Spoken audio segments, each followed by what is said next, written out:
नमस्कार दोस्तों, मैं आपका दोस्त गुरु। आज हम बात कर रहे हैं मुंबई अंडरवर्ल्ड के एक डॉन की, जिसको पूरा मुंबई अंडरवर्ल्ड डैडी के नाम से जानता है। जी हाँ, आपने इनका नाम सुना ही होगा।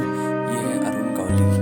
अरुण गौली का जन्म महाराष्ट्र के अहमदनगर जिले के कोपर गांव में हुआ था।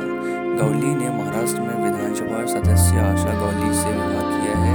इस दंपति को 2 बच्चे, एक बेटी जिसका नाम गीता गौली, यह चिचपोकली विधानसभा क्षेत्र के नगर निगम में एबीए कॉर्पोरेटर के पद पर है।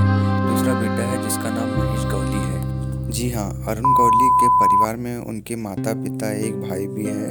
उनके पिता का नाम गुलाब राव है। वह मुंबई के सिंप्लेक्स मिल में काम करते थे और उनकी माताजी का नाम लक्ष्मीबाई है तथा बाई का नाम बप्पा गौली था। गौली के भाई की मृत्यु हो चुकी है। गौली का भतीजा सचिन अहीर पूर्व राज्य गृह मंत्री होने के साथ ही एक विधायक है। अरुण गौली के चाचा, जिनका नाम हुकूमत यादव है, मध्य प्रदेश के खंडवा से विधायक हैं। अरुण गौली की शिक्षा के बारे में जानते हैं। 1950 के दशक में परिवार की खराब वित्तीय स्थिति के कारण अरुण गौली 5वीं कक्षा तक आसपास के इलाके में दूध पहुंचाने में अपने परिवार की मदद करने लगा। अरुण गौली का करियर इनके करियर में निम्नलिखित बिंदु के आधार पर दर्शाया गया है। जैसे आपराधिक उनकी अरुण गौली का शुरुआती जीवन गरीबी के हालात में गुजरा। अपने परिवार की गरीबी हालात को देखते हुए अरुण गौली ने एक मिल में काम करने का फैसला किया। जिस मिल में अरुण गौली काम किया करता था, उस मिल का नाम टेक्सटाइल मिल था, जो मुंबई में स्थित थी। कुछ समय बीतने के बाद मुंबई की टेक्सटाइल मिल में हड़ताल हो गई, जिसके चलते मिल मालिक ने टेक्सटाइल मिल को बंद कर दिया। जब टेक्सटाइल मिल को बंद किया गया, तब अरुण गौली के साथ साथ कई और बेरोजगार हो गए थे। इस सभी कमी काम की तलाश में इधर उधर भटकने लगे। अरुण गौली ने उन सभी को अपने साथ रखा और पैसा कमाने का शॉर्टकट ढूंढने लग गए थे। अरुण गौली ने टेक्सटाइल मिल के बंद होने के बाद मुंबई में अंडरवर्ल्ड डॉन दाऊद इब्राहिम से कॉन्टेक्ट करने का भी प्रयास किया। अरुण गौली जल्द से जल्द पैसा कमाने की सोच बना चुका था। अरुण गौली यह जान चुका था कि जल्दी पैसा कमाना है तो गलत काम करना ही पड़ेगा। अरुण गौली का गलत लोगों से रिश्ते कायम करने लगा था और अरुण गौली का गैंग बन चुका था। अरुण गौली गैंगस्टर था, जिससे दाऊद इब्राहिम की कंपनी को पूरी तरह से तहस-नहस कर दिया था और अपना आधिपत्य स्थापित कर लिया था। दाऊद इब्राहिम की गैंग में कई लोग दुबई भाग गए थे, जिसके बाद अरुण गौली की कंपनी का विस्तार हो गया, क्योंकि अरुण गौली की गैंग के खिलाफ कोई भी खड़ा होने की हिम्मत नहीं कर पाता था। अरुण गौली की गैंगस्टर बनने की कहानी। अरुण गौली पहले से ही अपने परिवार के आर्थिक हालातों से दुखी था। वह अब सिर्फ पैसा ही पैसा खोजते रहता था। अरुण गौली पैसा कमाने के लिए कोई भी रास्ता अपनाने के लिए तैयार था। अरुण गौली की मुलाकात रामा नाइक एवं बाबू रेशम से हुई थी। एक बहुत बड़े क्रिमिनल गैंग के लीडर थे अरुण गौली और उनके भाई किशोर, जिनको सभी पप्पा के नाम से जानते थे। दोनों भाई रामा नाइक और बाबू रेशम की गैंग बैकुल कंपनी में शामिल हो गए थे। यहीं से अरुण गौली ने अपनी क्रिमिनल जिंदगी का प्रारंभ किया। समय बीतता गया और इनकी गैंग मजबूत होती गई। रामा नाइक और बाबू रेशम की कंपनी में अंडरवर्ल्ड डॉन दाऊद इब्राहिम की मदद किया करती थी, जिससे अपनी गैंग को कई तरह का फायदा हुआ करता था।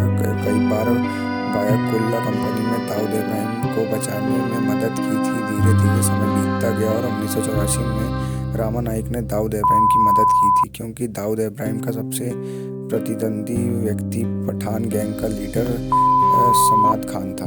1988 से लेकर 1990 तक दाऊद इब्राहिम की डी कंपनी गैंग एवं अरुण गौली की गैंग के बीच गैंगवार हुआ। दाऊद इब्राहिम की डी कंपनी के कई गैंगस्टर को अरुण गौली की गैंगस्टर कंपनी ने डर कर दुबई भागना पड़ा। डी कंपनी के कई गैंगस्टर, जिनके नाम सैयद सेट्टी, छोटा शकील, छोटा राजन, सुनील सावत, को भी मुंबई छोड़कर दुबई भागना पड़ा। इसके बाद अरुण गौली ने पूरे गैंग का भागदौड़ अपने हाथों में संभाल ली। अरुण गौली अपने क्रिमिनल काम अपने घर दगड़ी चोल से ही किया करता था।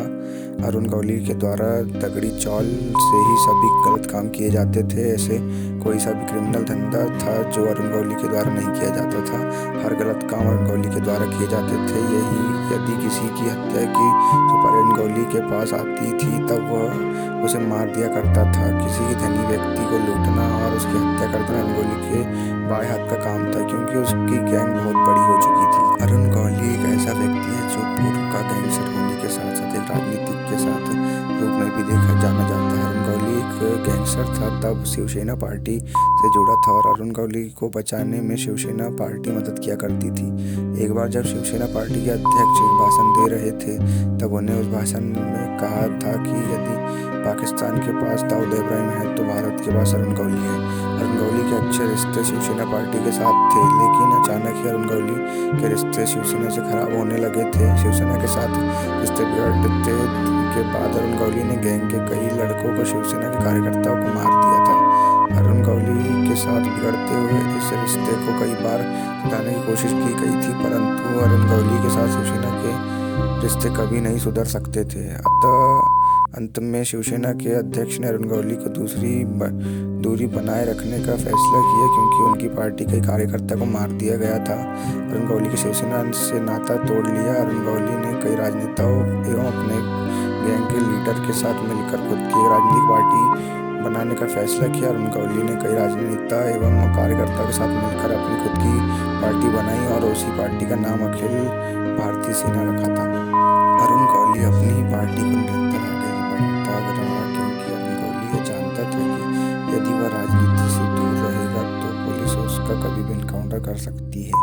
इसलिए अरुण गौली ने एक राजनीतिक पार्टी बनाने का फैसला किया। अरुण गौली राजनीति में सबसे बड़ा झटका तब लगा जब उन्हीं पार्टी के विधायक एवं उनके भतीजे ने उनका विद्रोह कर दिया था। उनके पार्टी के विधायक कांग्रेस पार्टी में चले गए थे। जब विधानसभा के चुनाव हुए तब अरुण गौली की पार्टी की ओर से अरुण गौली ने चुनाव में खड़ा होने का फैसला किया। उस समय विधानसभा चुनाव में अरुण गौली के खिलाफ में शिवसेना पार्टी की ओर से एक कार्यकर्ता को खड़ा किया गया था। इस विधानसभा चुनाव में कांग्रेस पार्टी की ओर से अरुण गौली के पूर्व विधायक भतीजे को चुनाव लड़ा था। इस विधानसभा चुनाव में त्रिकोणीय मुकाबला हुआ था। जब चुनाव के बाद नतीजे की घोषणा की गई तब अरुण गौली एवं उनके भतीजे को हार का सामना करना पड़ा था। इस विधानसभा के चुनाव शिवसेना के एक विधायक ने भारी मतों से जीत हासिल की थी। अरुण गौली को कई बार आपराधिक मामलों में एक अपराधी के रूप में जेल जाना पड़ा था।